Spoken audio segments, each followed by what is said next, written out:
The attack by the Trump regime was unprovoked. The 4 sailors that were murdered were in Iranian territorial waters. That is not a place where anyone would wish to lay mines. So it's unclear why Trump and his armed forces carried out this attack. It's a clear provocation. Of course, the Iranians retaliated, and they also struck a ship off of the coast of Oman and brought down at least 1 drone, some say 3 drones.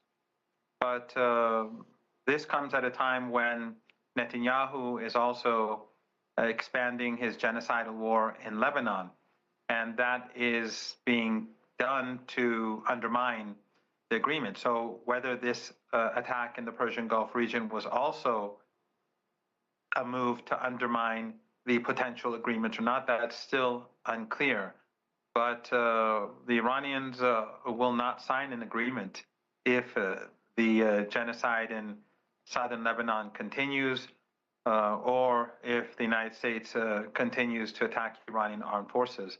If that's the case, then the strait will remain as it is now, and the global economic crisis will continue to grow. No, without a doubt, and the Iranians have already warned the Americans about this, that they will end the negotiating process, and Iran is in no rush to end this standoff.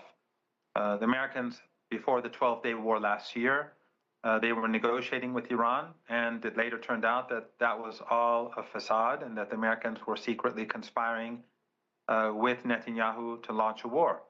And this war, too, was carried out and begun as the Iranians were negotiating with the United States. So the Iranians are under no illusion that the United States is a deceitful regime and that it cannot be trusted. And that's why Iran's armed forces are fully prepared for a restart of the war.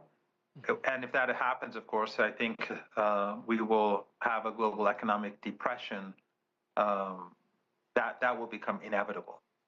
But as things stand, if the United States yanks hard on Netanyahu's leash and ends the genocidal strikes in Lebanon, and stops its attacks, unprovoked attacks against Iran, then the global economic crisis can gradually be eased. But it's up to Trump and Netanyahu. Of course not. But this is the nature of the U.S. empire. It's the nature of the Zionist regime as well. The Zionist regime is slaughtering Palestinians in Gaza every day, sniping little girls, bombing little boys, and in Lebanon they're bombing apartment blocks, crushing entire families, and it's all done as there are ceasefires both in Gaza and Lebanon, and it's being supported by the United States. So we have no expectations that the United States or its allies will behave in a sane and normal manner,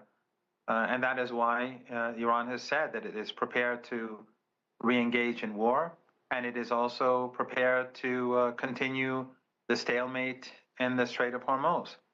What the United States is doing, though, through pursuing these policies, is that it's delaying an agreement which would allow ships to pass through the Strait of Hormuz and ease the crisis that is emerging across the globe, including in the United States.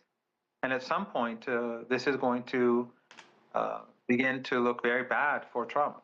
And this is a repeat of what we saw after the 39-day war. Back then, we had a ceasefire, and ships were supposed to pass through the Strait of Hormuz, and there was supposed to be a regional ceasefire.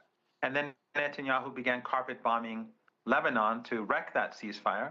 And the ships then, the Iranians said that we will not allow the ships from those 5 countries that participated in the war against Iran to pass through the strait, meaning Kuwait, Bahrain, Qatar, the Emirates, and Saudi Arabia.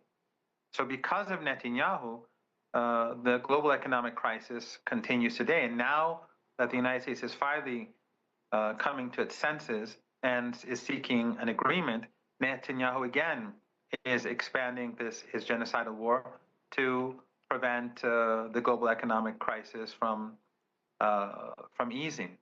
So it is unclear what will happen. The Speaker of Parliament went to Qatar to make sure that if there is an agreement, the Iranian assets that have been stolen by the Americans, that they are swiftly returned to Iran because we don't trust the United States.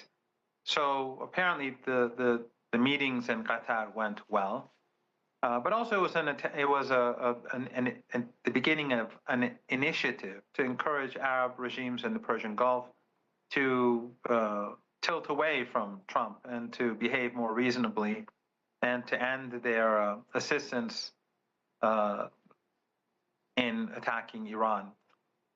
If the relationship, the Iranians want to bring about a change in the relationship between countries in the Persian Gulf, but of course, these countries will have to stop assisting the United States in attacking. Yes, the United States is supposed to, at the very beginning, release half of Iranian assets that were stolen, and the other half would gradually be released. It will also waive sanctions on Iran's energy sector and end the siege on the Strait of Hormuz. It will also impose a ceasefire across the region, and which is something that Netanyahu is trying to undermine as we speak. And of course, Iran's control over the Strait of Hormuz will remain in place.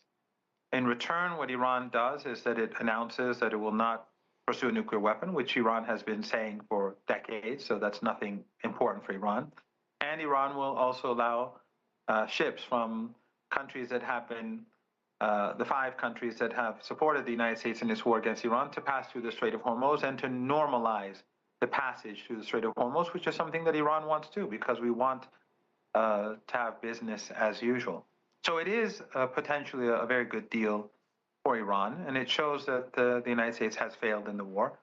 But the Zionist lobby in the United States is pushing very hard to undermine the deal, and Netanyahu too, by expanding his genocidal attacks, is also trying to prevent the deal from happening. So the fate of the global economy rests in the hands of Trump and Netanyahu.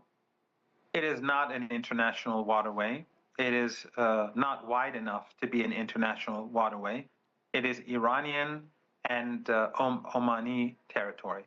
And Iran will definitely take fees from ships that pass through.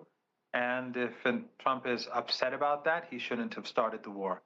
He basically, he and Netanyahu force Iran to change their stance on the Strait of Hormuz. Iran will receive fees, and they will also prevent U.S. naval ships, the Israeli assets, and Israeli ships from passing through the Strait of Hormuz as well. So this change is irreversible.